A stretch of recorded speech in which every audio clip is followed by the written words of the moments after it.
Welcome to the deep dive. Today we are pulling back the curtain on a really fascinating corner of the streaming world. Yeah, the place where, critical health information meets top-tier Emmy-winning content. Exactly. We're looking at this powerful and frankly necessary intersection of specialized health info, technology, and the kind of credibility you only get from major industry awards. Right. And this isn't your typical Netflix or Hulu analysis. We're deep diving into Able Channel. It's a purpose-driven platform founded by Paul Goggin and Brian McCourt. And their mission is different, isn't it? Totally different. It's not about just getting eyeballs for entertainment. Their mission is laser-focused, delivering crucial medical insights, verified information, and these deeply human stories. Covering things like mental health, disability, aging, cancer. Really important stuff. Exactly. Information that can genuinely change lives, so the stakes are incredibly high. Which brings us to our mission for you, the listener. We want to help you understand the unique strategic challenges you face running a streaming service when the content is this sensitive. Because dealing with real patient stories, with health literacy, the technical requirements, the ethical ones, they just shoot through the roof. Yeah. And we need to detail how they found this strategic alignment using the Muvi One platform that let them go global without compromising the mission or their budget. It's really a blueprint for how specialization can win. Okay, so let's start with Able Channel itself. What is it exactly? Well, it operates as an OTT platform over the top. Right. But, like we said, it's not built for escapism. It's really structured around sharing stories. Stories of resilience. Resilience, recovery, courage. Deeply human stuff. It's informational, yes. But crucially, it's also emotionally rich, and it has to be editorially verifiable. That human truth element seems key. It separates it from just being, say, a standard educational platform. Absolutely. And that focus on high-quality, truthful narrative, it's gotten them some serious recognition. Which is important, right? When we talk credibility in media, industry validation really matters. It's more than just peer review sometimes. Definitely. Able Channel has repeatedly earned top-tier recognition. Those Emmys, they aren't just vanity trophies. No, they're proof. Proof the content is premium, impactful, enough to cut through all the noise out there. Think about the strategic weight of an Emmy win when you're dealing with health content.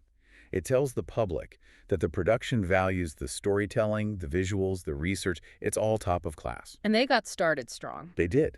They first earned significant recognition with an Emmy win for Getting Zero Levin, the John Siddenden story. That was in the human interest long-form content category. Okay, so that sets a high bar early on. But they didn't stop there. They kept the momentum going, recently securing a 2024 Emmy win for Surviving Suicide. Wow, in the societal concerns category. Right, so this double win across different years, different categories, Yeah. It just confirms they're consistently producing high-stakes, high-quality work. And there was another nomination, too. Yeah, we can't overlook the 2023 Emmy nomination for Together We Are Able. That one focused on diversity, equity, and inclusion. Plus, they've had recognition from the Telly and Anthem Awards. So multiple validations. The key insight here, I think, is the strategic choice they made. Able Channel clearly prioritized the kind of content quality needed to win an Emmy. Over, say, just pumping out lots of content or expanding the platform super fast. Exactly. They focused their resources on the editorial side, the visual strength. But, and this is critical, that kind of focus only works if your technical backend is completely handled, outsourced, and perfectly reliable. Ah, okay. So that's the core tension, isn't it? How do you maintain that intense focus on, let's face it, expensive, high-quality production when you also have a global platform to run? Yeah, the challenges Able Channel faced were just fundamentally different from, a typical streaming service, maybe showing cartoons or comedies. It's almost like the infrastructure needs to be treated differently. I'd say so. If you connect this to the bigger picture, the infrastructure of a health platform, it really should be treated almost like an extension of medical services. It's built to serve humanity. So the tech choices have to reflect that sensitive nature. Precisely. Which raises the question, what are the technical hurdles unique to this kind of specialized mission-first health OTT platform? Okay, let's break them down. Challenge number one has to be the foundation. A secure and scalable streaming platform. Non-negotiable. Absolutely. When your content is dealing with deeply sensitive topics, mental health journeys, patient stories, intimate medical details, data privacy, and content security, they aren't just compliance checkboxes. No, they're top-tier ethical concerns, legal concerns too. You just cannot afford breaches or downtime, especially when you're serving potentially vulnerable audiences. Right. And security can't get in the way of growth either. The sources suggest that the power of these stories, it drives engagement. People want to share their own stories sometimes. Meaning the content library grows. Grows fast. And maybe unpredictably. So you need a hosting architecture where scalability is just baked in from the start, not something you try to patch on later. Okay, that makes sense. Which flows right into challenge number 2. Multi-device accessibility. Ah, yes. Reach. If the goal is truly health literacy, helping people wherever they are, then restricting access just doesn't make sense. Imagine needing info urgently and you only have your smart TV, or maybe just your phone. Exactly. So Able Channel had to be everywhere, not just web browsers, but Roku, Apple TV, iOS, Android, Fire TV, the whole ecosystem. And it's easy to just say, build an app for everything, but actually doing that, maintaining native apps for, 6 different operating systems? Sounds like enough. It's brutal, high cost, high manpower. You've got constant updates, new device sizes popping up, shifting platform rules. For a small team focused on content, this alone could sink the whole thing. Okay, so security, scalability, multi-device reach. What's the third big one? Maybe the most strategically tricky. Free content delivery. Right. Able Channel is purpose-driven.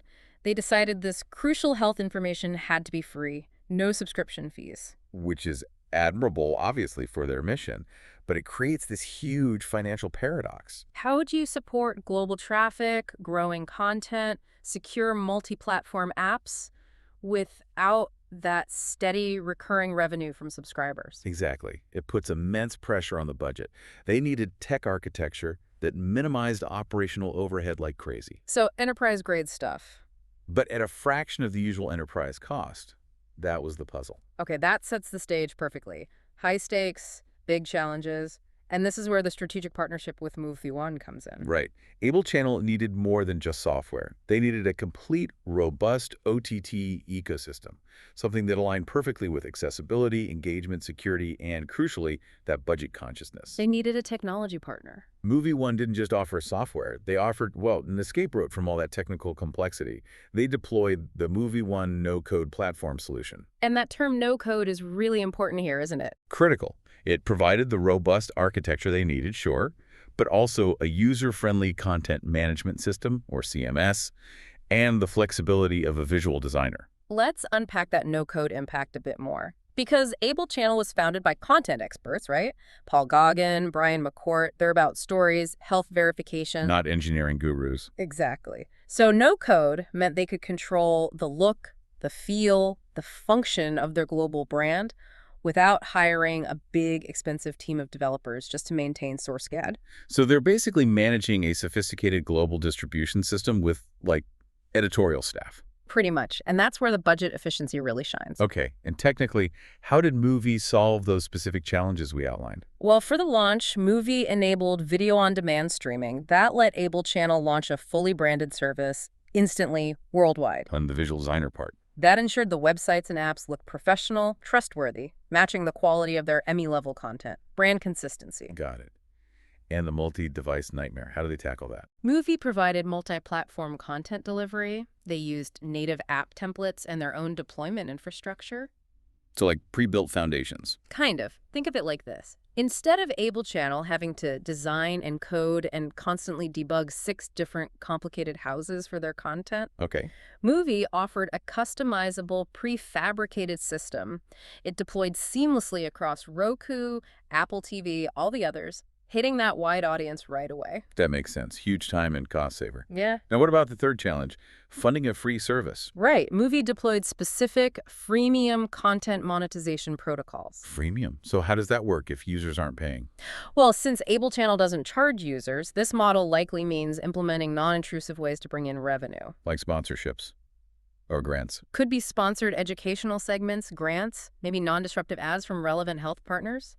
The key is you monetize the platform without putting up a paywall for the sensitive content itself. Ah, so it ensures financial sustainability, Mm-hmm. but without betraying that core purpose-driven mission. Clever. And it streamlined their workflow, too, which must have been vital when chasing Emmy deadlines. How so? Movie's built-in CMS provided hassle-free content management. It meant Able Channel could upload, organize, publish a new documentary, a sensitive interview, whatever, in minutes. Giving them full control without needing to be server experts. Exactly. Total control over their growing library, minus the tech headaches. And beyond just delivering the content, was there anything focused on the audience engagement? Yeah, and this really stood out. Muvi One also deployed an interactive video card feature, Video cards. What for? specifically to run polls, gather audience input. It wasn't just about passive viewing. Ah, so it reinforces that mission of connecting people. Precisely. Fostering community around health challenges, not just broadcasting info into a void, makes it feel more like a two-way street. Okay, so the outcome of all this strategic alignment, sounds pretty significant. It's the ultimate payoff, really. By outsourcing all that complexity, the server management, app updates, monetization, tech, Able Channel was completely freed up. Freed up to focus on their actual core strength. Exactly. Producing that emotionally rich, medically verified, visually compelling content. They stopped being a tech company that happened to make documentaries. And became a premium content producer that just happened to have a flawless global distribution platform. Got it. And this is the critical insight for you, the listener. Yeah. Able Channel's Emmy wins their global impact. It's really a direct result of aligning that high-stakes, specialized mission health literacy with an intelligent end-to-end tech solution like Muvi One. It proves that operational efficiency, which they got through smart outsourcing, buys back the focus and time you need to achieve real editorial excellence. Yeah, this partnership is a clear blueprint, a model for niche success in this incredibly competitive OTT market. So Able Channel's journey, it powerfully proves that specialized, purpose-driven content, even offered for free, can achieve global reach and top-tier recognition. But the foundation was key. Absolutely. The whole thing rested on finding technology that was inherently secure, fully customizable, and could handle a global footprint, all while respecting the budget limits of a purpose-first organization. Trust and mission came first. Always. The technology was just the perfect servant to make that mission possible. And that leads to this final thought, maybe something for you to chew on. The success of a health-first global streaming platform. One that relies entirely on a freemium model and super-sensitive content security. It raises a fascinating question about the future, doesn't it? How so? Well, if niche content producers can reach this level of operational efficiency and credibility, will we see more specialized, purpose-driven OTT services start to dominate and maybe fragment markets? Markets where engagement fostered by tools like those interactive video cards and trust are valued more than just raw subscription numbers. Exactly. It challenges the whole financial basis of the current streaming landscape. Will trust and purpose become the new currency in certain niches? Definitely something to consider the next time you're browsing your home screen.